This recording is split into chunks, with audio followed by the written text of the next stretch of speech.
All right, everybody, this is the second video for today, and I'm doing this video after getting into uh, you could say a online conversation, or I replied to a comment on a video, on an Ed Fenninger video, where I'm trying to remember what he said. It's Scott Jackson. And he commented on Ed's video of just Lot. If any of you saw that, he was talking about the Bible, talking about just Lot. But anyway, this guy commented on that video, mainly of, if I'm correct, I want to go back to this again. Get through this video's view. Okay. Just Lot dismantles faith works dispensationalism. And what Ed was talking about was the fact that Lot didn't do any works to meet the repentance and the faith, to be in the hall of faith. But anyway, I'm going down here, and there's a guy named Scott Jackson, and Scott Jackson replied, had a comment. Jesus said, "They that have done good proves work salvation is biblical." So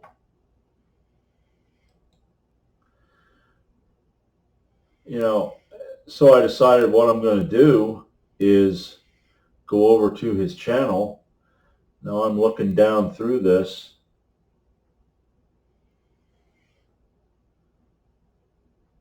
Okay.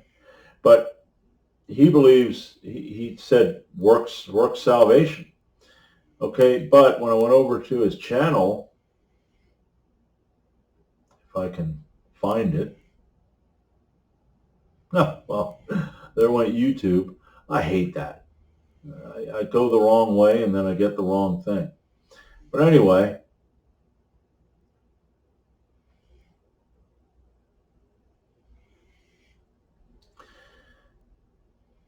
okay, let's go to Scott Jackson's channel. All right. He has a video here called "Jesus Was Not Crucified," which right there was a red flag. I'm going to play this for you. I hope you can hear this. Jesus was not crucified. He didn't even go to the cross. Let's look at Luke chapter 23, read verses 4. It said, "Then said Pilate to the chief priests and to the people, I find no fault in this man." And read verses 16. "I will therefore chastise him and release him." Look at verses 22. "And he said unto them the third time, Why? What evil have you done? I have found no cause of death in him. I will therefore chastise him and let him go." So Jesus was not crucified and did not go to the cross. And there you go. Jesus was not crucified and he did not go to the cross. And the reason is because this guy, and now he took the video down, I didn't see it, but he believes that Simon of Cyrene was crucified in Jesus' place. So I'm going to go to Luke 23 and start at verse, I think, 34, if I'm correct. That's what he said.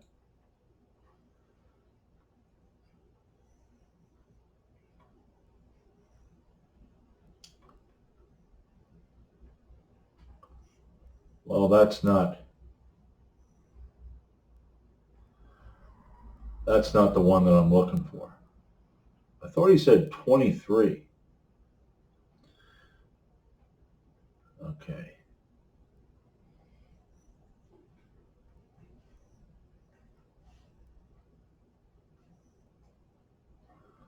All right. Anyway, this guy don't believe, like I said, this guy don't believe that Jesus was crucified. Okay, he believes, and he said this Simon of Cyrene was crucified in his place. And I thought, okay, I want to see what, how where this comes from, because I never heard about that before. Well, I found out that it's a Gnostic belief and also an Islamic belief. And I'm going to show you over here. Okay. All righty. Now, Simon of Cyrene died on the cross, and this is from Islamic archives. And here, the first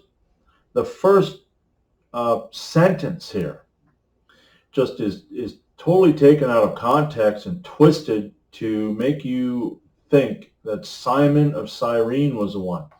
Okay, and this comes from Luke 22:31 to 33. Simon, Simon, Satan has asked to sift all of you as wheat. But I have prayed for you, Simon, that your faith may not fail. And when you have turned back, strengthen your brothers. But he replied, Lord, I am ready to go with you even to prison and to death.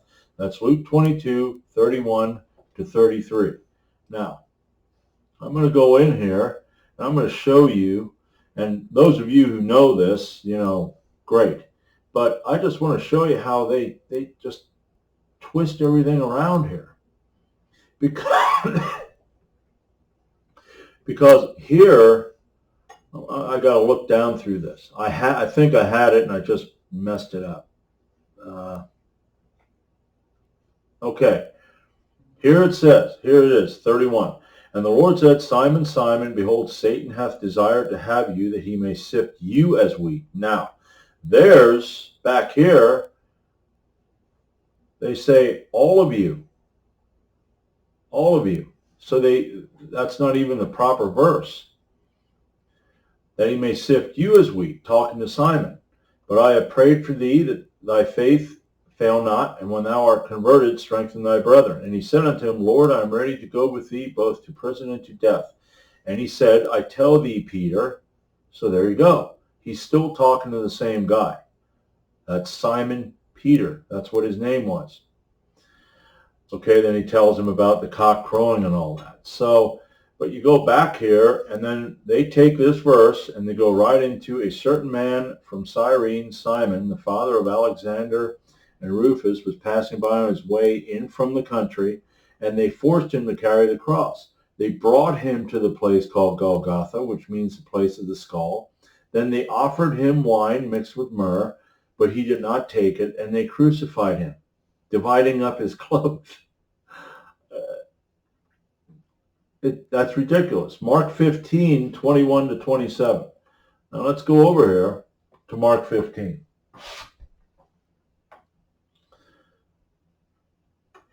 Okay, now this here is talking about Pilate. This is when he brings him out, and he said, and Pilate answered and said unto them, What will ye then that I shall do unto him whom ye call the King of the Jews? And they cried out again, Crucify him. And Pilate said unto them, Why? What evil hath he done? And they cried out the more exceedingly, Crucify him. And so Pilate,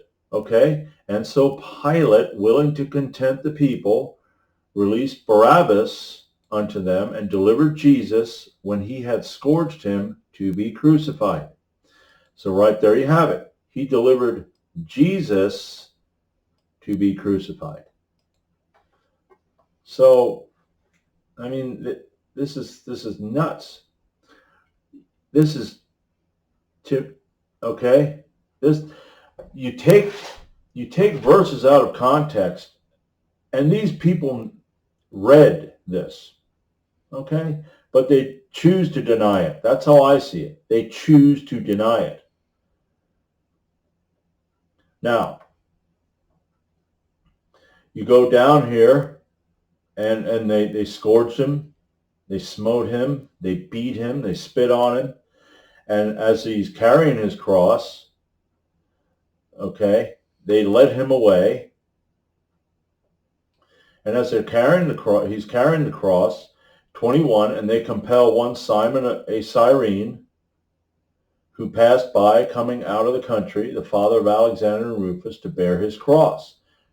Not to bear Simon's cross, to bear Jesus' cross. Okay?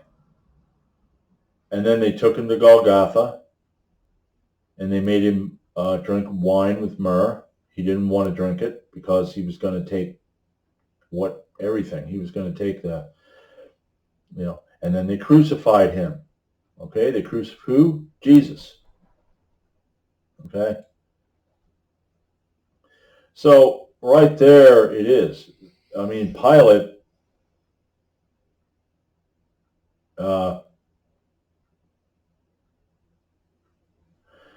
okay, right here, okay, delivered Jesus when he had scourged him to be crucified.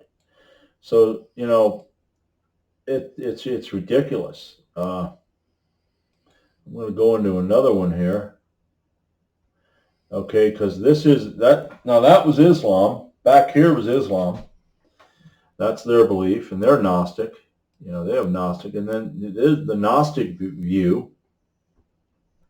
According to some Gnostic traditions, Simon of Cyrene, by mistaken identity, suffered the events leading up to the crucifixion and died on the cross instead of Jesus. Well, no, there was no mistaken identity. Jesus Christ, as you see, was crucified. And, okay, let's go over. Now, this is a story presented in the second treatise of the great Seth, which is an apocryphal Gnostic writing discovered in the Codex 7 of the Nag Hammadi. Whoops. My twitchy finger. The Nag Hammadi codices and dates to around the 3rd century. The author is unknown, and the Seth reference in the title appears nowhere in the text. Instead, Seth is thought to reference the 3rd son of... I don't know what that says. I'm not going to go into that because it's total nonsense treaty. But it's Gnostic. Okay, it's a Gnostic tradition. You got Luke. Okay. I mean, you got Luke here, where the people and the rulers are telling him to save himself. If you can save others, save yourself. If he be Christ, they're not talking to Simon. So, and the malefactors, the railed on him and said, if thou be Christ. None of them said, if thou be Simon. And here's another thing. What and this the thief. I had a video on the thief on the cross.